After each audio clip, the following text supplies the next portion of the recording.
Today, President Trump also addressed a controversial new proposal that he is not backpedaling on. His administration is offering a deferred resignation to all federal workers. An email was sent out last night saying if people do not want to continue in their current roles and return to office, there's a resignation option available. Now, they can keep all pay and benefits regardless of how much work they do without being required to be in office through September 30th.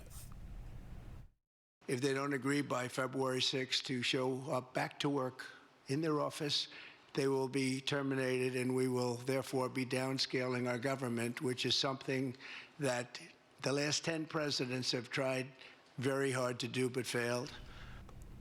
This proposal is facing major backlash, with some lawmakers telling workers not to trust that they'll actually get paid.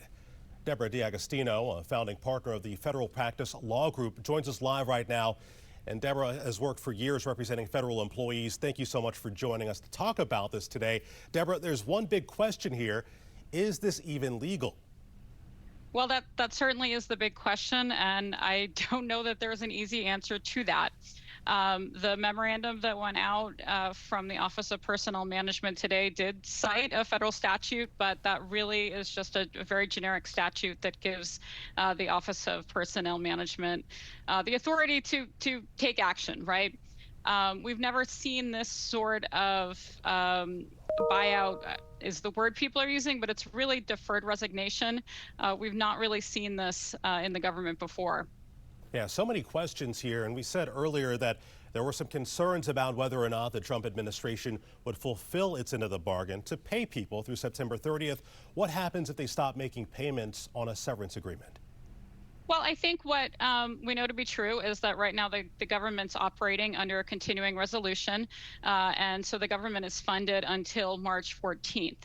And then after that, Congress would either have to reach a budget deal, which I don't think we've seen them do in a few years, or issue a new continuing resolution, which may happen, may not. There could be a government shutdown. And so I think many folks are very concerned that there's an offer being made to federal employees where there's not even funding there to fulfill that offer.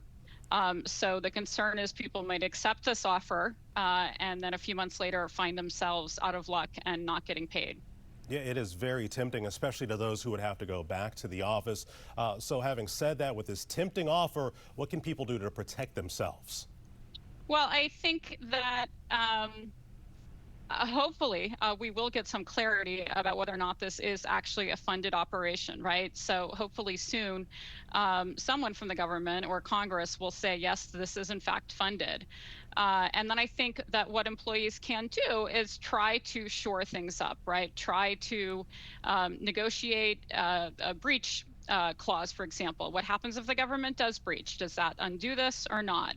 And I think if employees were already planning to leave the government, right, you had a longstanding plan to retire in July, then this could be a great thing, right? I think, though, for many, you know, the wisest choice right now is to be cautious and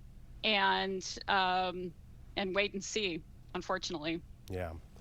So I'm sure you've had a lot of people contacting you over the last week with a lot of questions, especially in the last 24 hours. What is the main question that keeps coming up for you? I think that right now folks are panicked. Will my position be eliminated, right? Will my position be subject to a reduction in force? And I think that given the signs we've seen so far, that's a real fear. That's a legitimate fear. You know, and unfortunately, we're not really going to know that until we know that. And then I think in general, folks are concerned about having to go back to the office 5 days a week just because of lack of childcare infrastructure now, right? I mean, some of these after-school programs that people might have used, they don't even have the staffing to be able to absorb the folks that would be having to put their kid there because they have to go back to work. Some folks live very, very far away from any federal facility, and so just the logistics of it are very, very difficult. So I think there's a lot of concern around that, and just in general, what's to come. I mean, obviously, it's only been a little over a week, and we've already seen quite a bit. Absolutely. All right, Debra, thank you so much for your time. Happy to be here.